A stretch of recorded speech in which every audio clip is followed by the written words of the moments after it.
Estos mecanismos de activación obviamente se presentan con los antígenos cuando un linfocito T empieza a deambular en el sistema circulatorio hasta que se encuentra algún antígeno.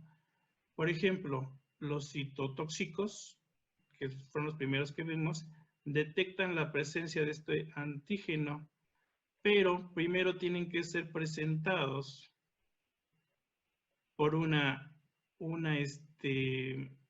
célula tipo dendrítica, macrófago o linfocito tipo B. ¿Sí? Aquí está el ejemplo, que hablábamos de los hermanos menores. Cuando empieza el hermano menor a fagocitar, empieza a transmitir al linfocito T, avisarle que ya encontraron este tipo de antígeno, y entonces empieza a activarse y empieza literalmente a prepararse para pelear y empezar a fagocitar totalmente todo lo que encuentra a su alrededor. ¿Sí? Aquí es como vemos. Este es el fagocitos, la célula fagocitócita, y este es el linfocito T que empieza a activar esta sustancia que va a empezar a reproducir más fuertemente estos linfocitos T. Muy claro, ¿no? Ok. Bueno, las otras ramas de los linfocitos T llamaban otras cooperadoras. Este es otro tipo de linfocito que también identifica los antígenos, pero los identifica en el exterior de las células de estas macrófilas que han fagocitado, pero se encuentran en esta parte, en la superficie, y es como empieza a activar. Empieza la activación, pero va directamente a la activación de linfocitos tipo B y demás macrófagos. ¿Sí? Entonces, la primera parte, las citotoxinas, los citotóxicos, empiezan a generar más linfocitos T, y los cooperadores también empiezan a activar linfocitos T, pero también empiezan a activar a los linfocitos tipo B. ¿Sí? Si aún así no es parado el antígeno, empieza una tercera línea de defensa. Entonces, una vez que fue atacado el antígeno y que ha sido atacado por los linfocitos tipo T, pues empieza a haber una cantidad impresionante de estos linfocitos, que son los que empiezan a generar hinchazón o algún tipo de pus. Entonces esto pues crea ciertos problemas.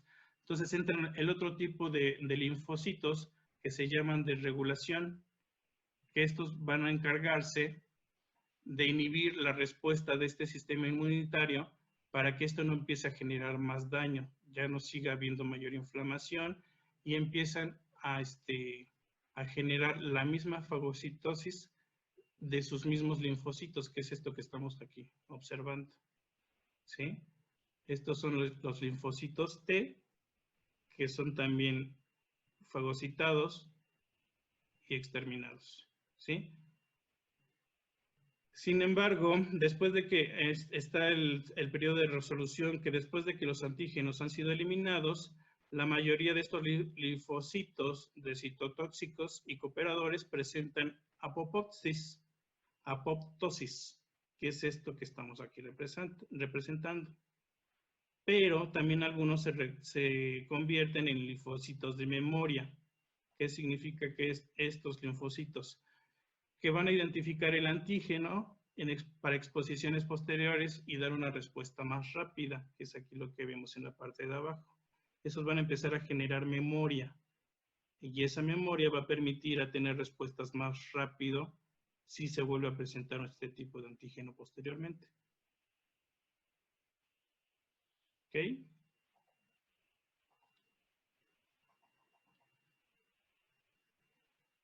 Bueno, y la última parte que viene es la inmunidad humoral.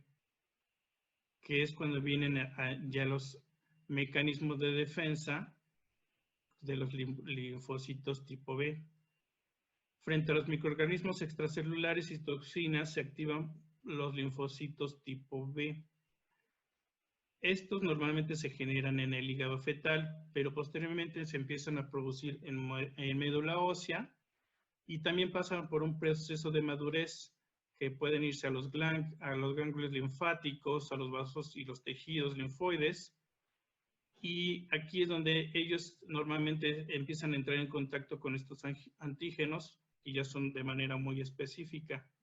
Y de esta manera se activan los anticuerpos, ¿sí? Que son las proteínas y sistema del complejo linfocítico tipo T de cooperadores.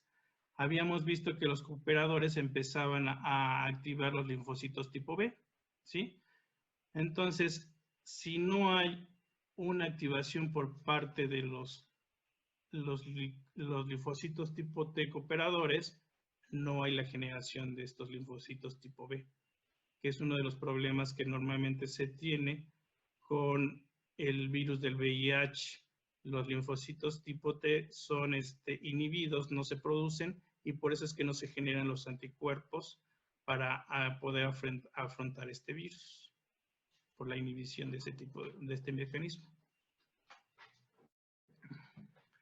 Estos linfocitos tipo B se empiezan a multiplicar entre 5 a 10 y a 10 días. Por eso es que es retardado. Las primeras líneas de defensa son de manera inmediata. Estos tardan este tiempo, ¿sí? Entonces, por eso es que se llama retardado.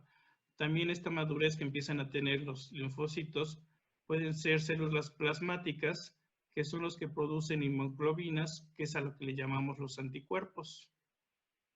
Y tiene estos anticuerpos 3 formas de neutralizar a los antígenos. Una que se unen al cuerpo literalmente y de esta manera lo absorben y lo neutralizan. La otra que es la opsonización, que es como empezar a recubrir o también a fagocitar el bicho y destruirlo literalmente. Y otra es con algunas sustancias empiezan a generar lisis. Lisis significa rompimiento. Empiezan a romper la membrana y a deshacer este bichito. ¿Sí? Ahora, después de estos mecanismos que se tienen, empiezan los linfocitos tipo B, pero de memoria. Entonces, estos empiezan a guardar esta información que se tiene de lo que se acaba de la batalla literalmente que se tuvo, y guarda la información de qué químico es necesario para poder afrontar a este antígeno una vez que se vuelva a presentar. Entonces, esto permite que sea más rápido el mecanismo de defensa, ya que se reduce hasta 3 días y trabaja de manera más agresiva si es que se volviera a presentar este tipo de bicho que genera esa enfermedad. Entonces, eso es el linfocito tipo B de memoria. ¿Correcto? Que son los máximos anticuerpos. Entonces, de esa manera es como se generan nuestro sistema inmunológico. En el caso del VIH, lo que sucede es que se llega a inhibir el desarrollo, la reproducción de los linfocitos tipo T. Entonces, los mecanismos de defensa ya no llegan más allá. Entonces, tenemos muy pocos mecanismos de defensa para enfrentar a este virus. Normalmente la gente de VIH no muere por el virus como tal, sino que muere de alguna otra enfermedad, de algún otro tipo de gripa o de alguna infección, pero como no tiene el tipo de respuesta inmunológica suficiente, pues muere de la enfermedad porque el virus del VIH no le permitió tener los suficientes microorganismos, las suficientes células que se pudieran defender. Bueno, pues vamos a revisar los elementos o las cosas que hay que hacer para fortalecer nuestro sistema inmune. Aunque pues muchas veces nos han repetido que debemos descansar, por ejemplo, y dormir nuestras 8 horas, ¿por qué es esto necesario? Pues porque durante este periodo de descanso el sistema inmune empieza a trabajar y a reparar algunas células y empieza a regenerar las mismas. Entonces es un periodo prácticamente de regeneración. Por eso es importante tenerlo y poder descansar el tiempo suficiente para mantener un sistema inmune adecuado. ¿Sí? Evitar el estrés y el miedo. Debo aprender a controlar mis emociones. Lo hemos estado trabajando con las meditaciones y aprender a conocernos a nosotros mismos, cómo afrontar este tipo de circunstancias a las que nos llegamos a presentar, qué es lo que llega a pasar, pues que también nuestras defensas empiezan a disminuir y a bajar con el estrés. Cuando empieza a haber miedo, empieza a haber la inhibición de algunos factores donde los nutrientes, por ejemplo, no son absorbidos, y si no son absorbidos los nutrientes, pues no tenemos energéticos suficientes como para regenerar un sistema inmunológico, ¿sí? Cuando empezamos a generar nosotros adrenalina, pues son devastadoras las adrenalinas, ¿sí? Para el sistema de defensa inmunitario. ¿Qué debemos de evitar también? Pues evitar el alcohol. El alcohol pues lo que hace es deshidratar literalmente las células. Y como vimos, pues necesitamos el agua suficiente para empezar a trabajar con nuestro sistema inmune, las primeras barreras, como son las conjuntivas, la piel, por ejemplo. Y el tabaco pues evidentemente es un sistema pues que literalmente intoxica nuestros pulmones. Hay una cantidad impresionante de químicos tóxicos que se llegan a generar con el tabaco, que los estudios han sido impresionantes. Pero bueno, nos encanta de todos modos, ¿no? Y el ejercicio, realizar de 20 a 30 minutos. ¿Por qué nos piden el ejercicio? Pues obviamente ahorita estamos nosotros trabajando la yoga. Normalmente sudamos y empezamos a secretar sudor, y ese sudor también nos permite liberar toxinas y eliminar sustancias que no necesita nuestro cuerpo. También nos permite la relajación y estar en un estado consciente y en un estado literalmente de felicidad. ¿Cómo se sienten después de las clases de meditación, de yoga? Totalmente felices, ¿no? Pues, ¿qué alimentos necesitamos consumir?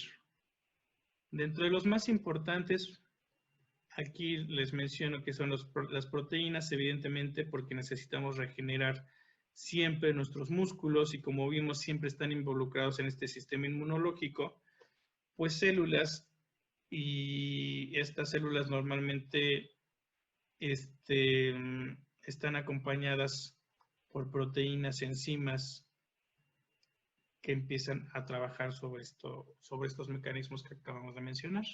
Los aminoácidos, vitamina A, C, E, el hierro, el zinc y los antioxidantes, que son muy importantes, y sobre todo también el agua, que hace algunos años no se consideraba como un alimento, ahora sabemos que es algo esencial en nuestras vidas, ¿no?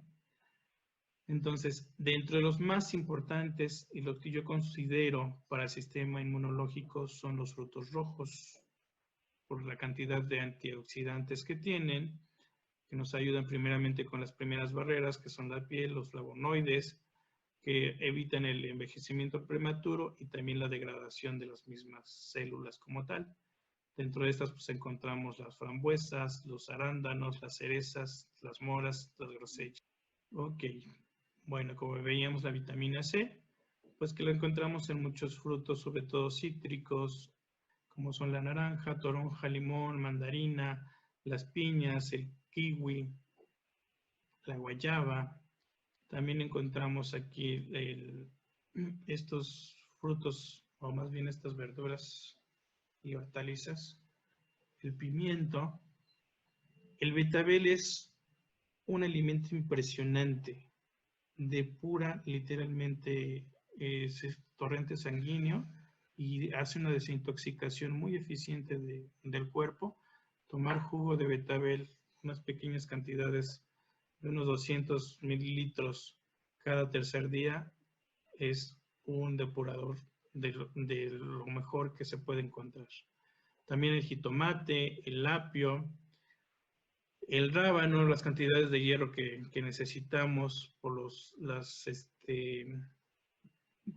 para poder transportar el oxígeno a nuestra sangre, la zanahoria, el brócoli,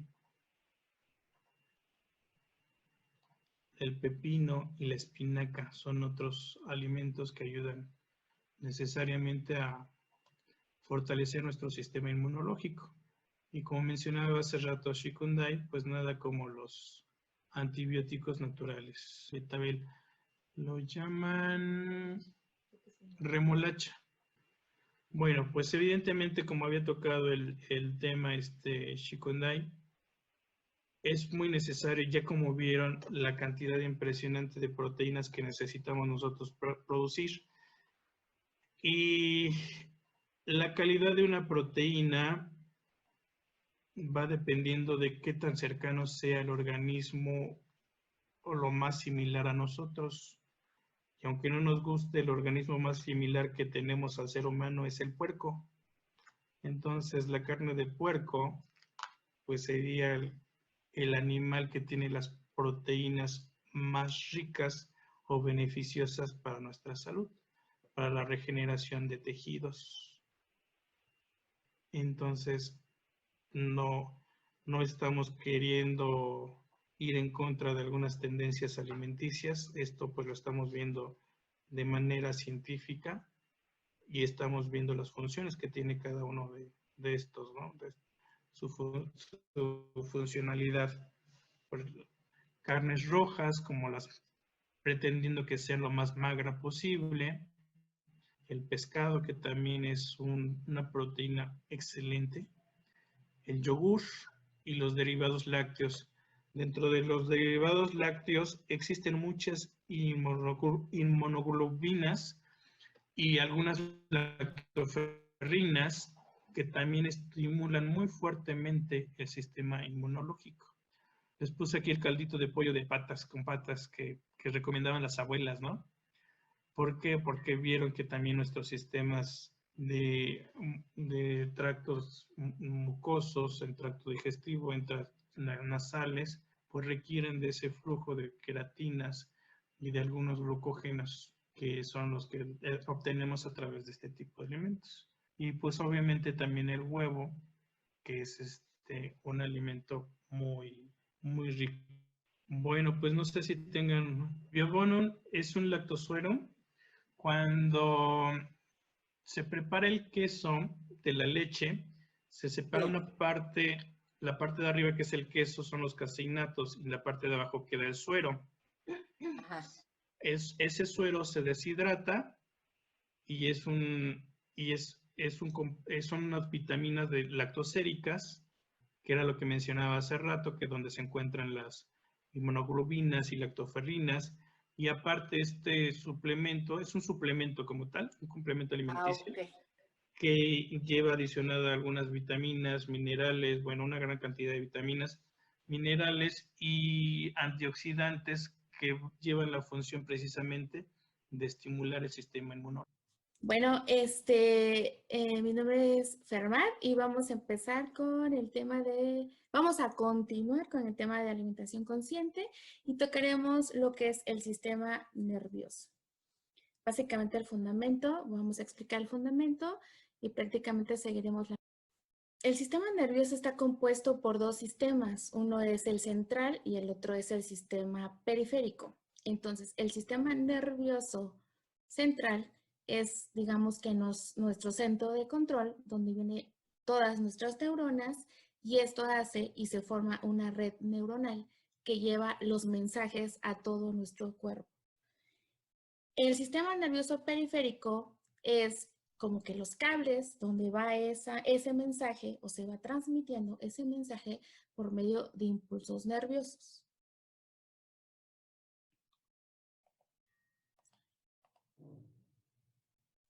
El sistema nervioso central está compuesto por lo que es encéfalo y médula espinal. El encéfalo es el centro de control, como habíamos dicho hace un momento, y es en donde existen o donde están más de 100 millones de neuronas que generan la red neuronal que transmiten el mensaje por medio de la columna vertebral, que es en donde se encuentra la médula espinal. En la médula espinal básicamente tiene una unión, ahorita lo vamos a ver, en donde tienen esa conexión que se lleva a cabo esa transmisión de impulsos nerviosos para llevar los mensajes a las diferentes partes de nuestro cuerpo.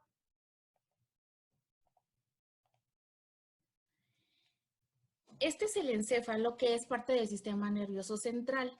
Está constituido en base a los puntos más importantes en donde se generan estos impulsos nerviosos. Entonces vamos a mencionar algunos.